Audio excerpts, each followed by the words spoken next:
Students, in this morphology of flowering plants, we have discussed morphology of root, stem, leaf, inflorescence, and today we will discuss about flower. So, what are the parts of flower? So, flower is what? The reproductive unit in the angiosperm. It is meant for sexual reproduction, and this flower is also called a modified shoot. Okay. Now, in the structure of flower, a flower has the terminal and swollen part of the axis of the flower is called receptacle or thalamus. So, receptacle is that part where the entire flower rests, and this parts of flower you will get calyx, and calyx is made up of sepals. Then you will get corolla, that usually has petal. Then you will get androecium, that usually has stamens. Then gynoecium, and that is called pistil or carpel. So these are the structure of flower. So calyx is the outermost pole of the flower, and this calyx is normally green, leafy like, protect this flower at the bud stage, and the sepals may be gamosepalous or polysepalous. Now the sepals may be united, forming gamosepalous condition or polysepalous condition, that is free. Now when you come to corolla, now corolla consists of petals, right? So petals are usually bright in color and they attract insect for pollination. Corolla may be also gamopetalous or polypetalous as it is free or united. So here in this morphology we are studying, so we are studying various types of petals, and under that estivation is one property of sepals and petals.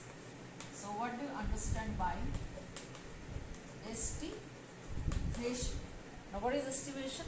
It's the mode of arrangement of sepals and petals. Okay, mode of arrangement. Now that can be of again different types, like valvate estivation,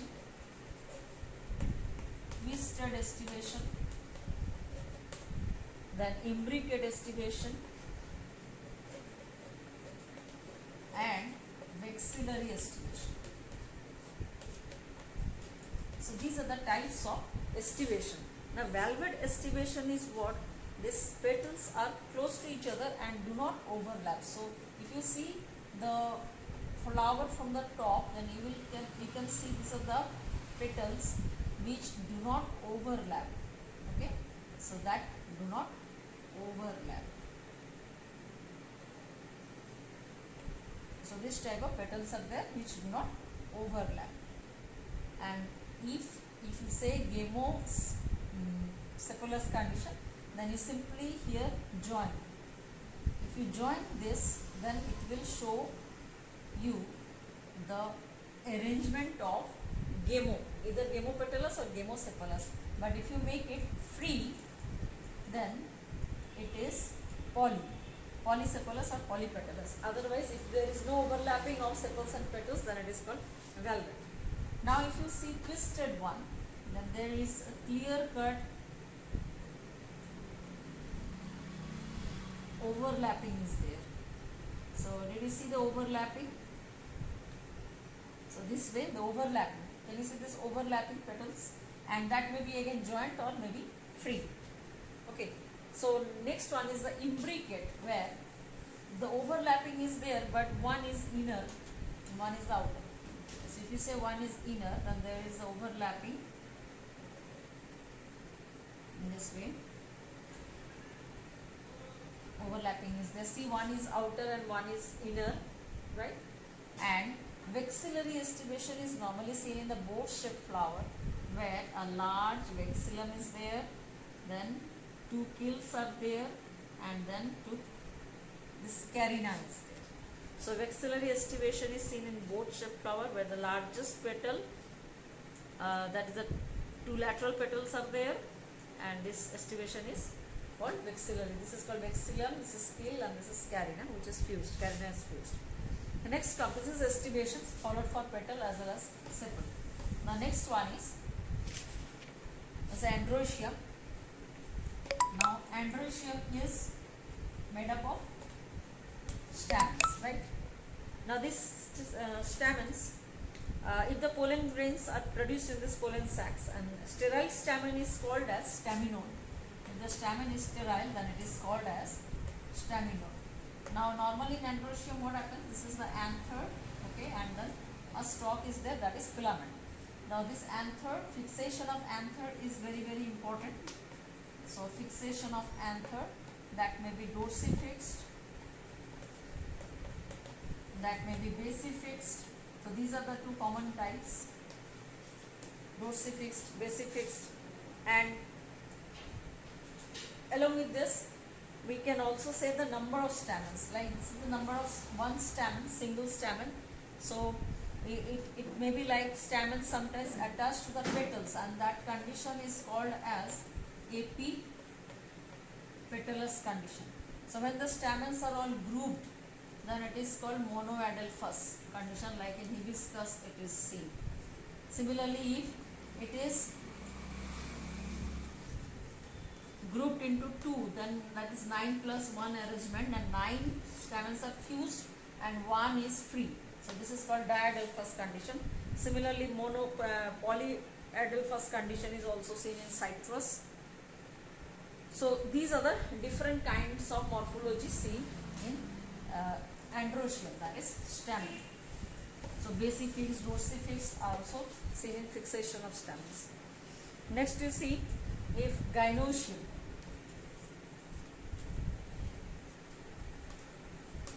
Now gynoecium is pistil or stamen, so pistil or carpel, and gynoecium has what are the parts? That is stigma, style, and ovary, and inside this ovary this is ovule is present, right? So here ovary is the basal part and the style is the connection between the stigma and ovary. And now this can be depending on the number of carpel present, it may be free or united. So it is apocarpous condition, then it is free carpels, and if it is syncarpous condition, then it is jointed. So apocarpous and syncarpous. And it can be like unilocular, bilocular or multilocular. Now what is locule? The cavity enclosed by the ovary wall is called locule. The cavity which is present here is called locule. Now inside this locule the ovule are present. Now when the ovule are present, then we can, the arrangement of ovule in this ovary is known as placentation. Now what is placentation? This is arrangement. Now it can be of different type: exile placentation, marginal placentation, basal placentation, parietal placentation, and free central placentation. This is showing the arrangement of. Now what is this marginal? It's normally seen in pea plant where the ovules are arranged in a line. Okay, and exile placentation is what? When the placenta is exiled, ovules are attached to the multilocular ovary, the China rose tomato. Parietal. So if you draw this kind of thing, then you will see in this marginal one it is a fruit, okay, and here these ovules are attached in the margin. Okay, this is the marginal placentation. Now the next one is exile placentation. Suppose the exile one is so this is this. Okay, these are the chambers, and now ovules are arranged here. So this is the exile placentation.